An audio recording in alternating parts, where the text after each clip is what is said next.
Vacancy Legal Recruitment, a refreshingly unique and personal talent agency developed specifically for legal. Dedicated to the sector and with extensive experience working across legal services and legal technology, we bridge the gap between your requirements and top-tier legal talent. Get in touch today and say hello at vacancy.co.uk. You're listening to the Today's Conveyancer podcast, the leading source of information for residential property lawyers in England and Wales. Don't forget to subscribe and sign up to our free newsletter at todaysconveyancer.co.uk. You can also follow us on LinkedIn and Twitter. Hello, welcome along to the latest Today's Conveyancer podcast. Today I am talking with David Baskerville and Cathy Kirby, consultants to the legal services sector, particularly around technology, infrastructure, security, all the things that law firms should know more about, but probably don't know enough about. So good to have you both on the podcast. Thanks so much for joining. Thanks for having us. Yeah, thanks very much. We'll get on to technology and what firms need to know and how they might assess their needs and requirements and all that kind of thing through the course of the discussion. But in the first instance, useful to kind of get a bit of background to you guys, who you are, what you do. So Cathy, can you tell us in the first instance about your role, please, at Baskerville Drummond? Yeah, sure. So I have been working with David for about 4.5 years now. Prior to that, I've been in legal for over 30 years actually now. I started off as a legal executive doing family and crime, and then I moved across to writing software, and then literally have done every role that you can think of in technology, from being the person that plugged everything in up to technology director when I left and joined David at Baskerville Drummond. And David, you please. Yeah, I formed Baskerville Drummond 14 years ago this year in October. And what we set out to do is to help law firms who don't have an IT director or can't justify that full-time IT director stage, and sort of help them with their IT strategy. And the sort of 5 things that we now do. So we sort of do what you could call the standard IT review, where a firm doesn't feel it's getting the best out of IT, or it's got a particular problem that doesn't quite know what to do with, and we'll help them understand that, which then normally leads into a selection of some sort, whether that is finding a new member of staff who they sort of like maybe they're lacking on skills internally, or maybe they need a new solution or a new outsourced MSP partner, for example. So we'll help sort of like those 2 stages of understand the problem, find an answer to it. And then more lately, we've moved into a bit where firms find very sort of like it disappointing when they bought something that doesn't work for them. So we started implementation services where we will act as that law firm to make sure that the supplier delivers what the firm wanted. So it sort of ties into that initial understanding what the problems are and what we're trying to answer, where with all due respect for tech vendors, they've got a product they want to sell and move on to the next sell. Actually, the law firm wants them to come in and fix the problem they wanted rather than just buying kit. So we add in implementation governance, and then normally when we've sort of gone through those first 3 steps, we build a good relationship, and then we sort of get involved with long-term support. So sort of whether that's just long-term trusted advisor, we actually act as a virtual IT director for several law firms as well, and then give them long-term strategic support.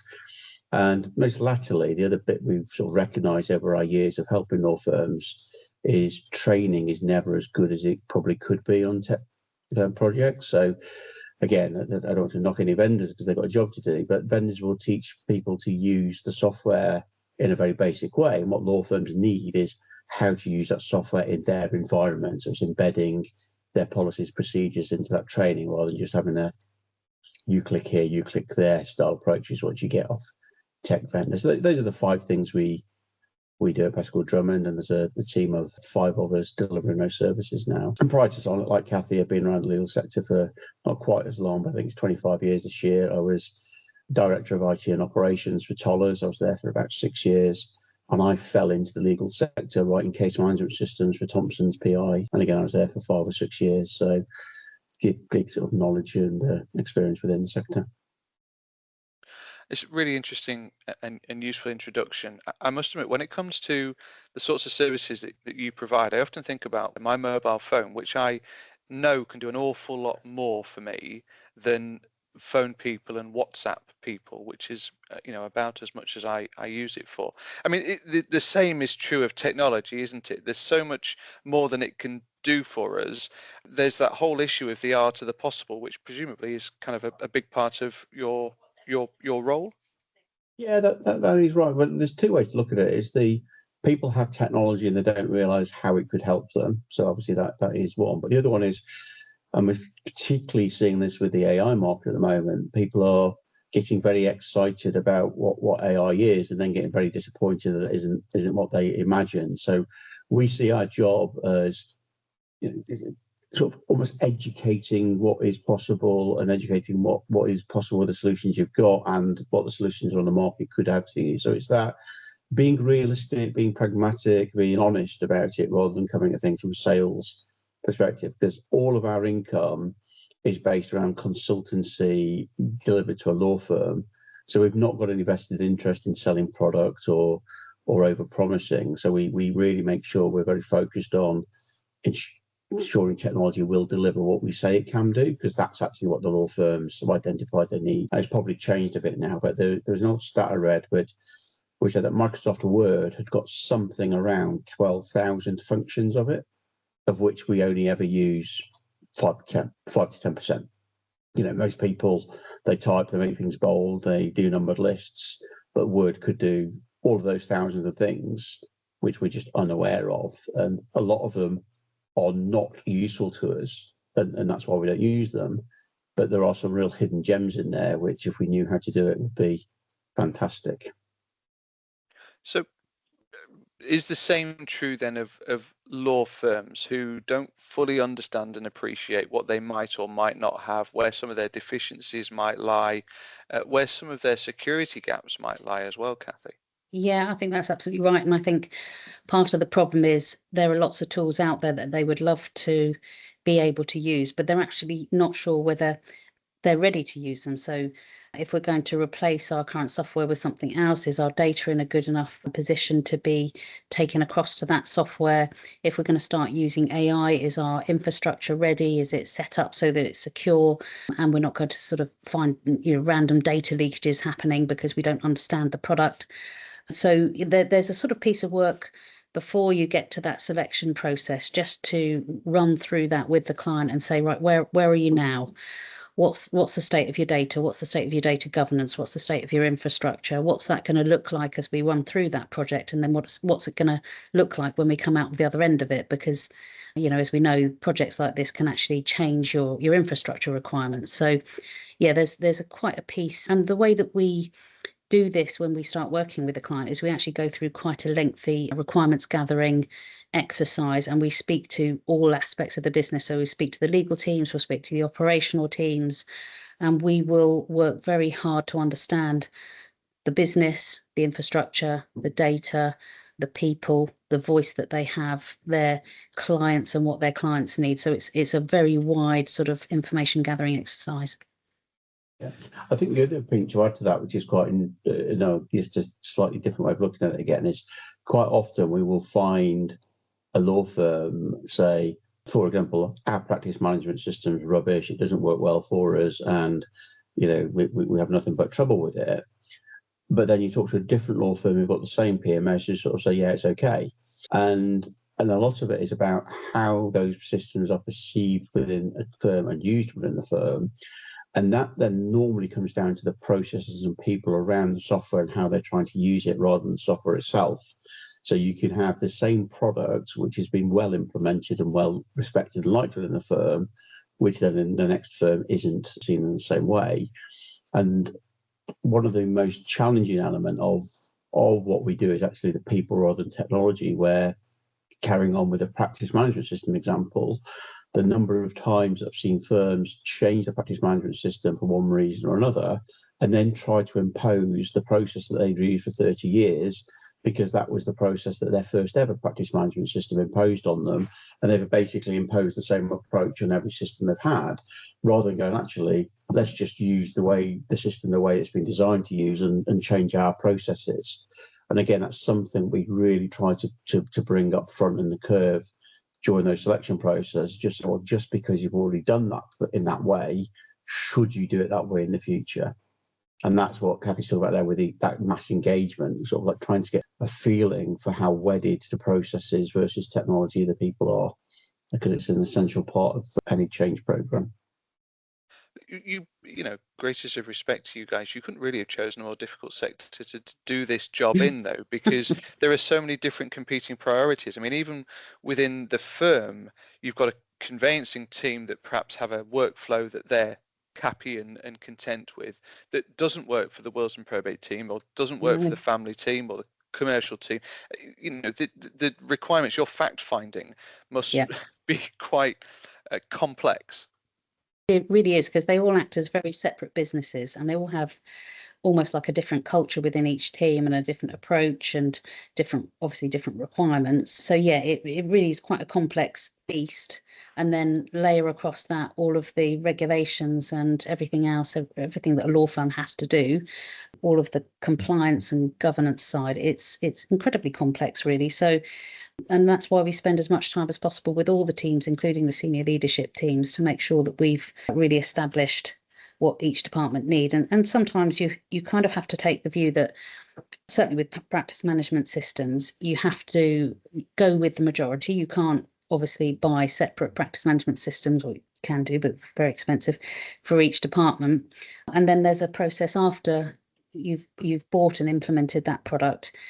And that's where our sort of post-implementation team come in to work with them to design and develop systems that work through them, or processes that work for them through the system, and make sure they're trained out properly. And I think the other thing we're seeing in the market, as obviously both Cathy and I are old hats, when I first started in the legal sector, everything was best of breed. You had a finance system, you had a DMS, you had a case system.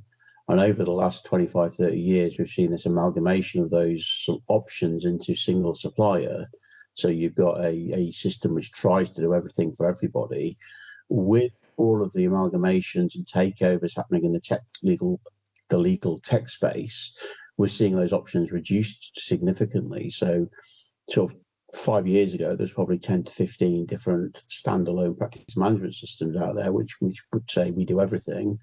We are probably down to 2 or 3 single solution vendors out there. So actually we are seeing a bit of a re-emergence of best of breed strategy.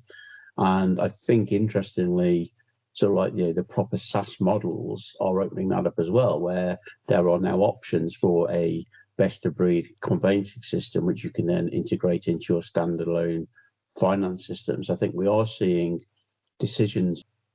The conveyancing team can do something which suits the conveyancing team, and then not having to sort of like the 80-20 rule, where they sort of like they're suffering a bit because they've got to make everyone else in the firm happy, that you can be a bit more selfish. However, that comes as a cost, that you say if you have a best of breed conveyancing system, best of breed probate system, and then you have a generic system, you've got 3 systems you want to manage, which is always a problem, but it is a little bit easier with web integrations than it ever used to be. Return to best of breed is becoming a bit more normal again.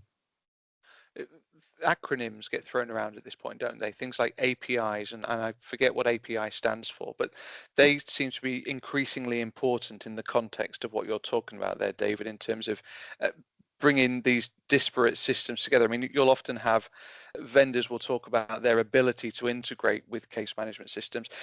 I mean, you know, realistically, how easy is that as well? Because, you know, I think there's lots of, oh yes, it's fairly straightforward because we've got these APIs. But I think once you get under the hood of that, it's not always quite as easy as it might have been portrayed.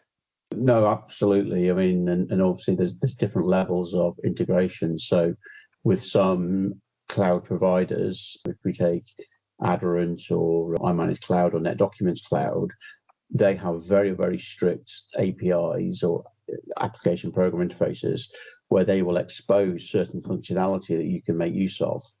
So you can, if we take NetDocuments or iManage because they're easier, you can run an API which will create a workspace, create a document, etc.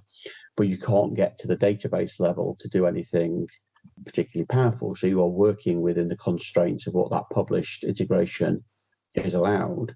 There are other integrations where you're integrating at a database level, And they're actually a little bit more dangerous because you're writing data directly into a database, and things go wrong. And that tends to be more your traditional hosted on-prem type solution where you've got access into that base infrastructure. So it is a very good point. And I have seen, and actually I will not name the vendor, but there is a well-known PMS vendor who's got their core finance system, and they've got a mobile time recording system, which they'd obviously bought at some point. And even though it's one vendor, it's sort of one solution, they're actually two different systems. And if you create a new user, you've got to go to two different admin centers to add them up. So there are some crazinesses involved with this. Oh, yes, it's dead easy to integrate things these days. There are still some limitations and duplications, which you're quite surprised at when you get under the hood. Yeah. A lot of the integrations or the API access is based on really just that client and matter creation stage. And then it's a little bit disappointing. I have to say, though, it does make life easier. I've got a client who's just gone live with a new PMS, and they had probably 6 or 7 integrations all go live on day one with it, which just means that when they create a new probate matter, it opens in the probate application as well. When they create a new client or matter, it opens in Perfect Portal. So it does help, but I don't think it's quite as complex or useful as we would hope that it could be. But the more complex you make it, the more problems you get. So as a starter, it's okay at the moment.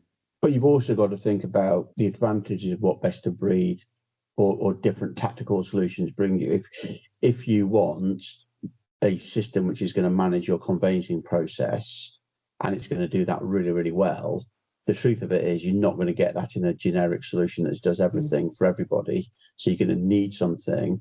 So therefore, if you take the approach that everything from a legal point of view for conveyancing is in that system, and all you're going to get into the main system, the main finance system is client and reference number and any billing, then you understand where your data sits. Because that's another challenge these days, is data leakage, and where is actually the master records of things. So when you're approaching implementation of new technology, you've got to always think, where is the master record and where are my interface records, and how do I link all my data back together?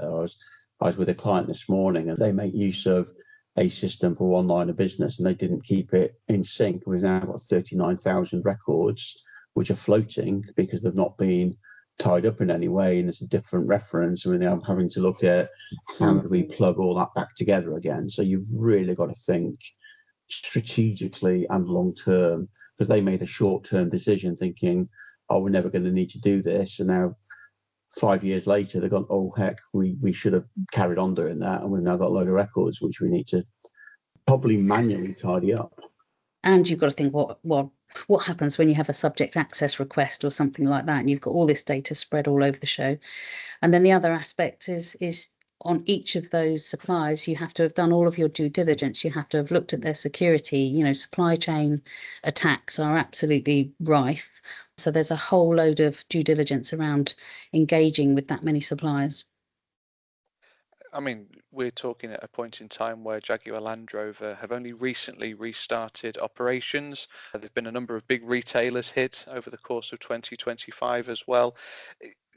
That cyber issue is obviously massive.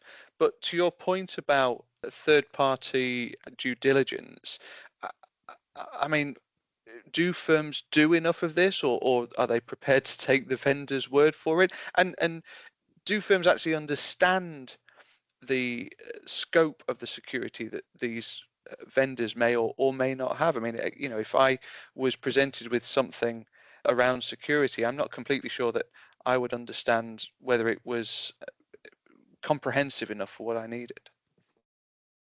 No, I don't think that law firms generally are doing enough of this, but certainly all of the firms that we're now working with, we have a standard due diligence questionnaire which really goes into quite a lot of depth about the discovery side for the supplier and the product.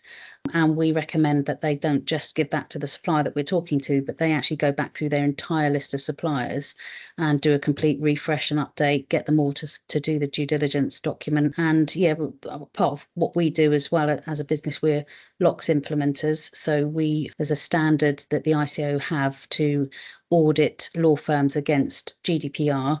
So it's really important to us that whatever we're doing, should we get into a position where there is a data loss of some sort or a cyber attack, that we've done all the due diligence, we've done all the paperwork, we've done all of our data processing impact assessments, etc. So as part of what we're hot on it, but I generally speaking don't see a lot of that in law firms before we come in and start working with them on it. That's right. And I think the other thing that's there is, obviously there is still a bit of impression that cloud is safer. And of course, cloud is cloud. It's very much dependent on what type of cloud it is, how it's been approached. And one of the most dangerous things I think we see in law firms, because, it's in Microsoft Cloud, it's all right. And actually, Microsoft Cloud's great, but actually it's a toolkit and they give you the basics, and you have to do a lot of work to get your Microsoft Cloud and your MS365 environment secured. And I think, again, not wanting to knock any MSP particularly, but we quite often do a review and we find that the MSPs are saying, it's all in Microsoft Cloud, it's all in 365, but they haven't done the basics to secure the tenancy. So I think always treating everything with a skeptical, let me see the evidence that I've got my cloud secured. Let me see that you're ISO accredited. Let me see that you've got the right processes in place and you've done the right things for my particular setup is really the approach that we highly recommend that everyone does. Yeah. And also on top of that, I would say, have a look at Cyber Essentials, have a look at Cyber Essentials Plus as well, because yes, law firms don't, generally speaking, if they don't have an internal IT team that have got that specialism, they don't understand enough about what they need to do for cybersecurity. But Cyber Essentials Plus, they're the basics. Get that done, and then we can look further at what else needs to happen. You've just taken the words right out of my mouth. I was going to say, are they accreditations that firms should be looking at? And they're also accreditations that insurers looking at as well, and they're increasingly sort of benchmarking firms against. Absolutely, yeah, we're seeing it all the time, and I think actually, as opposed to doing the due diligence side, I think a lot of firms are already on that journey. They've either already got Cyber Essentials because they know their insurers want it, or they are going through the process at the moment. But Cyber Essentials Plus is an important further step, because it's very easy to mark your own homework, but when somebody else is doing it, there's that additional, you have to do the stuff that you say you're doing, which I'm not saying anybody wouldn't, but it's important to know that somebody else has looked at what you're doing and said, yeah, you're on the right track. Yeah. I think when Cyber Essentials was first launched, it was very much seen that it's just a questionnaire I can fill in and it's a nothing. I think Cyber Essentials is now more complicated. It's now got a bit of teeth in the plus where you get audited. It's actually getting harder to get through. We've been Cyber Essential, I think it's now 4 years, and every year we've noticed it's been increased and the screw has been turned. And I think it's going to become an absolute low, it's going to be the lowest expectation for it's going to be very hard for firms not to get insurance if they've not got the Cyber Essentials accreditation. In fact, I think I'm right in saying that if you're a Lexel firm, you absolutely now need to have Cyber Essentials. So it's been driven through other good practices. So I think if you've not got it, it's really something to prioritise. Yeah. And I think going through tenders for work as well, it's being requested, and ISO accreditations and B Corp and everything like that. That's all coming up on tenders now. So I think firms are getting more into, we need to get all these accreditations lined up so that we can answer those questions very quickly. And when they get their due diligence questionnaires coming through, then they can complete them quickly as well. One of the drivers for actually doing this podcast originally was looking at preparation that firms might make for any potential investment. It was a conversation that we had when we were first originally talking about what the content might be. So I did want to kind of touch on what the drivers for engaging with a service like yours is, what the driver is for looking at change, and then thinking about the current M&A activity in legal, what acquisitive firms or private equity might be looking for in terms of infrastructure from law firms that they'd be looking to acquire. So I think If you take any sort of M&A activity, the first thing they're going to do is look at the financial cleanliness. They're going to look for something that looks like it's easy to understand, that there's nothing hidden. The same goes for infrastructure. So and data. So they're going to be looking at the data to make sure that it's as clean as possible. I mean, some firms who are looking to be acquired are in that position because they don't have a huge amount of operational capability, and they're looking to be acquired because they want to get into a situation where they've got all of that governance already set up for them. So they may be in a pretty poor state in terms of their data. They may have an infrastructure that's aging. They might have kit, servers on site, that sort of thing. So I think if I was out there looking for a firm to acquire, I'd want to know that it was, personally, I want to know that it was in the cloud, that, I had no infrastructure to worry about, that they had fairly decent cleansed data that I knew I could take out and put into whatever application I want it to go into. And I'd be looking for as lean an IT situation as I possibly could. I think just flipping that a little bit, it also depends on the attitude of the taking over firm, because there seems to be two models that we're seeing in the market. There's one that you could call the aggressive takeover, and they're the firms who seem to have done quite a lot of acquisitions. And what they basically say is, like, we have got the perfect environment. Whenever we do a merger, we're just going to take your data, put it in an environment and shut everything down. So actually in that regard, they literally just, to some extent, they're very focused on how do we get the data from where it currently is and get it into our platform. And then the other one is where we're going to do what I'd probably call a gentler merger, which is probably a bit more like the traditional two firms coming together. And we're going to do a little bit of this, and we're going to sort of take the best out of both. So I think there are two types of approaches very much. I think if you're being acquired, looking to be being acquired by somebody who's doing an awful lot, you probably don't need to worry too much about your infrastructure because it's going to be binned, and you should be focused on getting your data sorted. Whereas if you're a genuine two firms coming together, that's where you're sort of like tied into some infrastructure matters more. Your question started about, how do people, or why do people come to us in the first place? I think sadly, it still remains the main reason people engage with us is two reasons. One is they think something is not right and they don't know what it is, and they want some external person to help them understand what their problems are.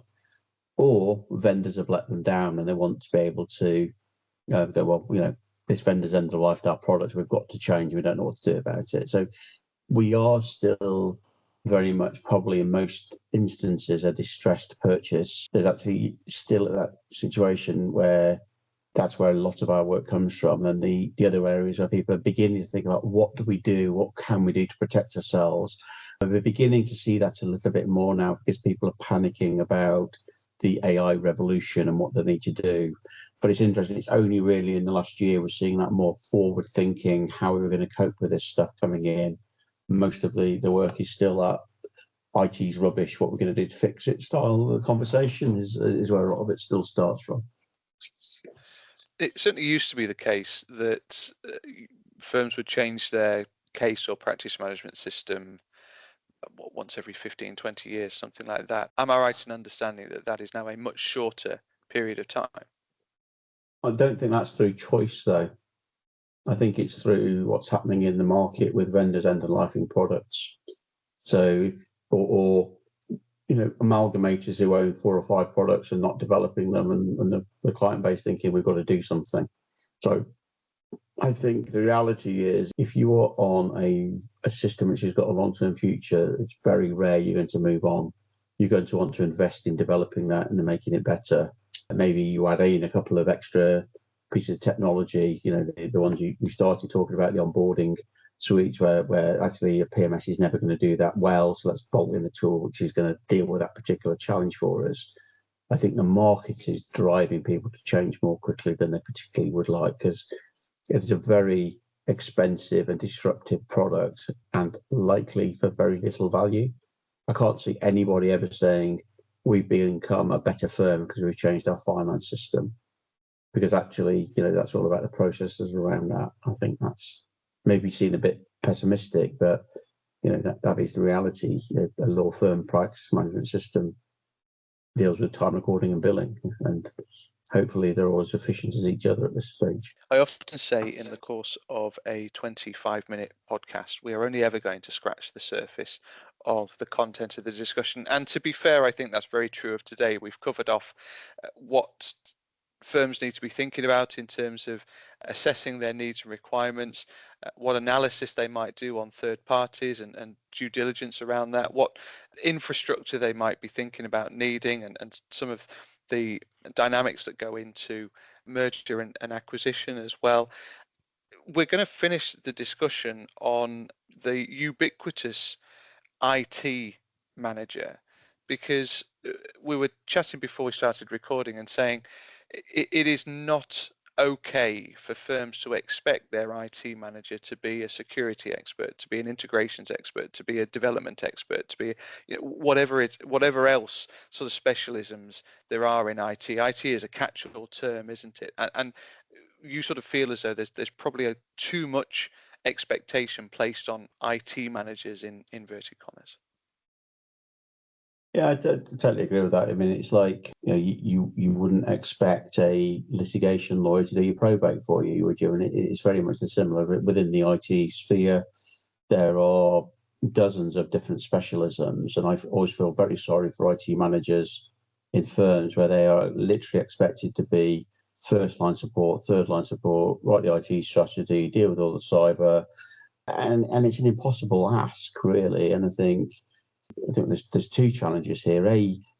Expectations over what's possible, what one person can be experts in. Quite often firms don't provide training anyway to sort of non-legal staff, and sort of like, you firms are looking to be cost conscious, and actually there are times where you've got to say, well, look, we need to outsource security. Is a prime example. I would never feel comfortable running a firm without having external people to help with security. Is a prime one. Sorry, Cathy, I'm talking and hand over to you because your area with expertise with mentoring people. So No, not at all. Well, yeah, I mean, mentoring is something that I seem to be doing more and more of, because when we meet with firms and they've got these internal IT teams who are very, very technical and are well regarded for their technical expertise, but they are being pulled in all sorts of different directions. And almost the worst move is that they have to go from being the technical person or the technical team to the strategic leads and the innovators for the future and all of that sort of stuff. So quite often there's a point where they know they've got to make that leap, and that's where the mentoring comes in. Or sometimes it's just because the job is so difficult. Doing IT in a law firm with all of the regulatory and cyber pressures and everything else is so incredibly hard for them that they just need that extra support.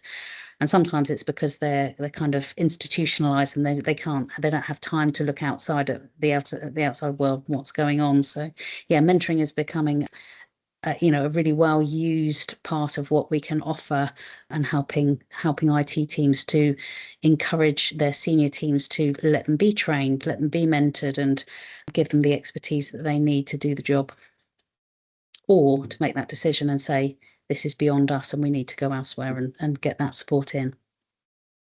I think just taking that a bit further, sometimes we still see that IT teams are basically a service team, and they are expected to know all the answers, and that isn't possible. And sometimes we find that that lack of communication, where the IT people say to us, the business doesn't ask us our view or doesn't tell us where we need help. And obviously IT people, without putting people in boxes, we are a bit eccentric, we are a little bit quiet, maybe not the best at communicating messages, and sometimes the business needs to sort of scratch the surface a little bit about where are the IT team worried about things, how can we as a business offer them more support, are we expecting too much? And those conversations don't seem to happen. And I think going right back to when we did the intro, what we do, that initial review, when we actually get going on that review, we find that the business is frustrated with IT and the IT team are frustrated with the business.